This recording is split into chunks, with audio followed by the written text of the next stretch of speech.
Hello friends, ಎಲ್ಲರಿಗೂ ನಮಸ್ಕಾರ. Welcome back to Sirimane ಅಡುಗೆ. ಇವತ್ತು ನಾನು ಹಳ್ಳಿ ಸ್ಟೈಲಲ್ಲಿ ಹುಳ್ಳಿಕಾಯಿ ಬಸ್ಸಾರು ಮಾಡೋದು ಹೇಗೆ ಅಂತ ತೋರಿಸ್ಕೊಡ್ತೀನಿ. ಈ ಸಾಂಬಾರು ಮಾಡೋದಕ್ಕೆ ಬೇಕಾಗುವ ಸಾಮಗ್ರಿಗಳು, ನಾನಿಲ್ಲಿ ಒಂದು 1/4 kg ಆಗೋಷ್ಟು ಹುರುಳಿಕಾಯಿನ, ಇದ್ರ ಜೊತೆಗೆ ಒಂದು ಅರ್ಧ ಬೌಲ್ ಆಗೋಷ್ಟು ಹೆಸರು ಕಾಳನ್ನ ತೊಗೊಂಡಿದ್ದೀನಿ, ಸ್ವಲ್ಪ ತೆಂಗಿನ ತುರಿ ಮತ್ತು ಬೆಳ್ಳುಳ್ಳಿ, ಹಸಿ ಬೆಳ್ಳುಳ್ಳಿ ಮತ್ತು ಸುಟ್ಟಿರೋ ಅಂಥ ಈರುಳ್ಳಿ ಮತ್ತು ಹಸಿ ಈರುಳ್ಳಿನ ತೊಗೊಂಡಿದ್ದೀನಿ, ಸ್ವಲ್ಪ ಜೀರಿಗೆನ ತೊಗೊಂಡಿದ್ದೀನಿ, 1 ಸ್ಪೂನಷ್ಟು ಅಚ್ಚ ಖಾರದ ಪುಡಿ, 1/4 ಸ್ಪೂನಷ್ಟು ಧನಿಯಾ ಪುಡಿ, ಕೊತ್ತಂಬರಿ ಸೊಪ್ಪು ಮತ್ತು ಕರಿಬೇವಿನ ಸೊಪ್ಪನ್ನ ತೊಗೊಂಡಿದ್ದೀನಿ. ಇದಿಷ್ಟು ಸಾಂಬಾರಿಗೋಸ್ಕರ. ಇವಾಗ ನಾನಿಲ್ಲಿ ಸಾಂಬಾರಿಗೋಸ್ಕರ ನೀರನ್ನ ಕಾಯೋದಕ್ಕಿಟ್ಟಿದ್ದೆ. ನೀರು ಚೆನ್ನಾಗಿ ಕುದಿ ಬರಬೇಕಾದ್ರೆ ನಾನಿಲ್ಲಿ ತೊಗೊಂಡಿರೋಂಥ ಹೆಸರು ಕಾಳನ್ನು ಹಾಕ್ಕೊಂಡಿದ್ದೀನಿ. ಹೆಸರು ಕಾಳನ್ನೇ ಹಾಕಬೇಕು ಅಂತ ಅನ್ನೋದೇನಿಲ್ಲ, ನೀವು ಅವರೇ ಬೇಳೆನ ಹಾಕ್ಕೊಳ್ಬೋದು, ತೊಗರಿ ಬೇಳೆನ ಹಾಕ್ಕೊಂಡು ಮಾಡ್ಕೊಳ್ಬೋದು, ನೀವು ಯಾವುದೇ ಥರದ ಕಾಳನ್ನು ಸಹ ಹಾಕ್ಕೊಂಡು ಮಾಡ್ಕೊಳ್ಬೋದು. ನಾನಿಲ್ಲಿ ಓಪನ್ ಪ್ಯಾನಲ್ಲಿ ಪಾತ್ರೆಯಲ್ಲಿ ಮಾಡ್ಕೊಳ್ತಾ ಇದ್ದೀನಿ, ನೀವು ಕುಕ್ಕರಲ್ಲಿ ಸಹ ಮಾಡ್ಕೊಳ್ಬೋದು. ಮಾಡಿಟ್ಟಿರೋಂಥ ಹುರುಳಿಕಾಯಿನ ಹಾಕ್ಕೊಂಡು ರುಚಿಗೆ ತಕ್ಕಷ್ಟು ಉಪ್ಪನ್ನ ಹಾಕ್ಕೊಂಡು ಒಮ್ಮೆ ಚೆನ್ನಾಗಿ ಮಿಕ್ಸ್ ಮಾಡಿಕೊಂಡು ಹುರುಳಿಕಾಯಿ ಕಾಳು ಚೆನ್ನಾಗಿ ಬೇಯೋವರೆಗೂ ನಾವಿಲ್ಲಿ ಚೆನ್ನಾಗಿ ಬೇಯಿಸ್ಕೊಳ್ಬೇಕಾಗುತ್ತೆ. ನೀವು ಇದೇ ಥರ ಕುಕ್ಕರಲ್ಲಿ ಸಹ ಈ ಕಾಳು ಮತ್ತು ಹುರುಳಿಕಾಯಿನ ಬೇಯಿಸ್ಕೊಂಡು ಸಾಂಬಾರು ಮಾಡ್ಕೊಳ್ಬೋದು. ನಾನಿಲ್ಲಿ ಇವತ್ತು ಓಪನ್ ಪ್ಯಾನಲ್ಲೇ ಮಾಡ್ಕೊಂಡಿದ್ದೀನಿ. ಸಾಂಬಾರಿನ ಟೇಸ್ಟಿಯಾಗಿ ಚೆನ್ನಾಗಿ ಬರುತ್ತೆ ನೋಡಿ. ಈ ಥರ ಕಾಳು ಚೆನ್ನಾಗಿ ಬೇಯೋವಷ್ಟರಲ್ಲಿ ನಾವು ಈರುಳ್ಳಿ ಮತ್ತು ಬೆಳ್ಳುಳ್ಳಿನ ಸುಟ್ಕೊಳ್ಬೋದು. ಒಲೆ ಇದ್ದರೆ ನೀವು ಒಲೆಯಲ್ಲಿ ಸಹ ಚೆನ್ನಾಗಿ ಅದನ್ನು ಸುಟ್ಕೊಳ್ಬೋದು. ನಾನು ಒಲೆ ಇಲ್ಲದೆ ಇರೋ ಕಾರಣ ನಾನು ಗ್ಯಾಸ್ ಮೇಲೇ ಆಲ್ರೆಡಿ ಸುಟ್ಟಿಟ್ಕೊಂಡಿದ್ದೀನಿ ನೋಡಿ. ಈ ಥರ ಕಾಳು ಚೆನ್ನಾಗಿ ಬೇಯಬೇಕು. ಕಾಳು ಚೆನ್ನಾಗಿ ಬೇಯಲಿಲ್ಲ ಅಂದರೆ ಸಾಂಬಾರು ಸಹ ಚೆನ್ನಾಗಿರೋದಿಲ್ಲ, ಇನ್ನು ಪಲ್ಯ ಮಾಡಿಕೊಂಡ್ರೆ ಅದೂ ಚೆನ್ನಾಗಿರೋದಿಲ್ಲ. ಈ ಥರ ಬಸ್ಸಾರು ಮಾಡಿಕೊಂಡ್ರೆ ಪಲ್ಯ ಮಾಡಬೇಕು ಸೈಡ್ಗೆ ಅನ್ನೋ ಏನು ಟೆನ್ಷನ್ ಇರೋದಿಲ್ಲ. ಸಾಂಬಾರು ಜೊತೆಗೇ ಪಲ್ಯನೂ ರೆಡಿ ಆಗುತ್ತೆ ನೋಡಿ. ಇವಾಗ ಕಾಳು ಯಾವ ಥರ ಬೆಂದಿದೆ ಅಂತ ತೋರಿಸ್ತಾ ಇದ್ದೀನಿ. ತುಂಬ ಕದ್ರಿ ಹೋದರೆ ಸಹ ಪಲ್ಯ ಮಾಡೋದಕ್ಕೆ ಚೆನ್ನಾಗಿರೋದಿಲ್ಲ ನೋಡಿ. ಈ ಥರ ಕಾಳು ಚೆನ್ನಾಗಿ ಬೆಂದಿರಬೇಕು. ಹುರುಳಿಕಾಯಿನೂ ಅಷ್ಟೇ, ಹೆಸರು ಕಾಳು ಬೇಯೋವಷ್ಟರಲ್ಲಿ ತುಂಬ ಚೆನ್ನಾಗಿ ಬೆಂದ್ಬಿಡುತ್ತೆ ನೋಡಿ. ಇವಾಗ ನೀರಿನ ಪ್ರಮಾಣ ಸಹ ಕಡಿಮೆ ಆಗಿ ಕಾಳು ಮತ್ತು ಹುರುಳಿಕಾಯಿ ತುಂಬ ಚೆನ್ನಾಗಿ ಬೆಂದಿದೆ. ಇವಾಗ ನಾನು ಸಾಂಬಾರು ರೋಸ್ಟನ್ನ ಮಿಕ್ಸಿಗೆ ಹಾಕ್ಕೊಳ್ಳೋಣ.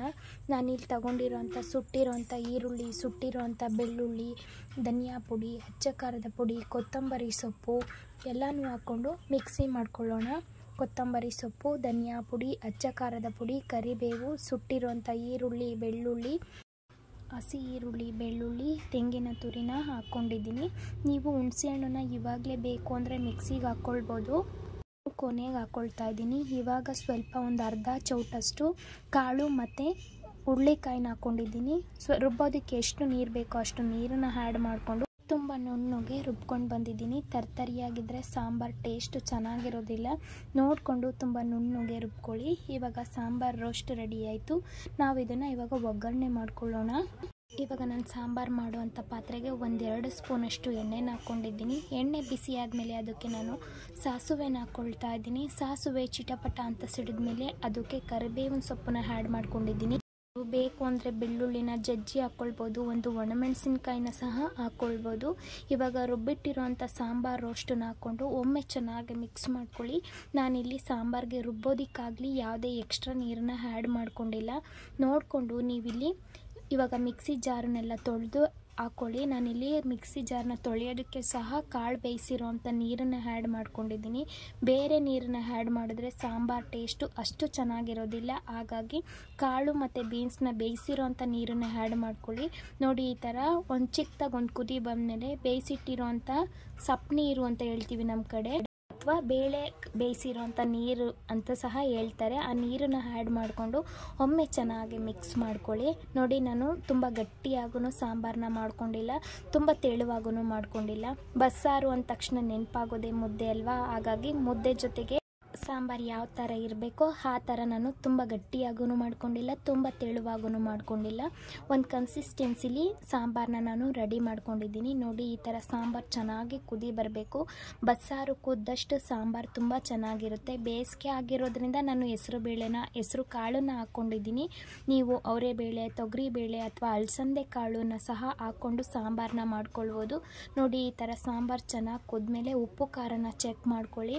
ಉಪ್ಪು ಕಡಿಮೆ ಇದ್ದರೆ ಈ ಟೈಮಲ್ಲಿ ಆ್ಯಡ್ ಮಾಡ್ಕೊಳ್ಳಿ. ನಾನು ಹುಳಿನ ಸಹ ಸೇರಿಸಿರಲಿಲ್ಲ, ಹಾಗಾಗಿ ಇವಾಗ ಹುಳಿನ ಆ್ಯಡ್ ಮಾಡ್ಕೊಳ್ತಾ ಇದ್ದೀನಿ. ನೀವು ರುಬ್ಬಬೇಕಾದ್ರೇ ಸಹ ಹುಣಸೆ ಹಣ್ಣನ್ನು ರುಬ್ಕೊಳ್ಬೋದು.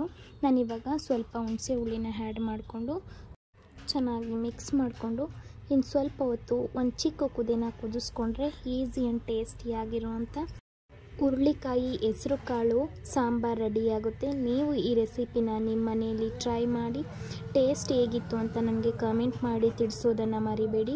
ನೋಡಿ, ಈಸಿ ಆ್ಯಂಡ್ ಟೇಸ್ಟಿಯಾಗಿರುವಂಥ ಹುರುಳಿಕಾಯಿ ಬಸ್ಸಾರು ರೆಡಿ ಆಯಿತು. ನೀವು ಈ ರೆಸಿಪಿನ ನಿಮ್ಮ ಮನೆಯಲ್ಲಿ ಟ್ರೈ ಮಾಡಿ ಟೇಸ್ಟ್ ಹೇಗಿತ್ತು ಅಂತ ನನಗೆ ಕಮೆಂಟ್ ಮಾಡಿ ತಿಳಿಸಿ. ಹಾಗೆ ಈ ರೆಸಿಪಿ ನಿಮಗೆ ಇಷ್ಟ ಆದರೆ ಒಂದು ಲೈಕ್ ಮಾಡಿ, ನಿಮ್ಮ ಫ್ರೆಂಡ್ಸ್ ಆ್ಯಂಡ್ ಫ್ಯಾಮಿಲಿಗೆ ಶೇರ್ ಮಾಡಿ. ಇದೇ ಮೊದಲನೇ ಬಾರಿಗೆ ನಮ್ಮ ಚಾನಲ್ನ ನೋಡ್ತಾ ಇದ್ದರೆ ಪ್ಲೀಸ್ ಸಬ್ಸ್ಕ್ರೈಬ್ ಮಾಡಿಕೊಂಡು ನಮಗೆ ಸಪೋರ್ಟ್ ಮಾಡಿ. ನೆಕ್ಸ್ಟ್ ವಿಡಿಯೋದಲ್ಲಿ ಸಿಗ್ತೀನಿ ಫ್ರೆಂಡ್ಸ್. ಅಲ್ಲಿವರೆಗೂ take care, bye. Thank you for watching.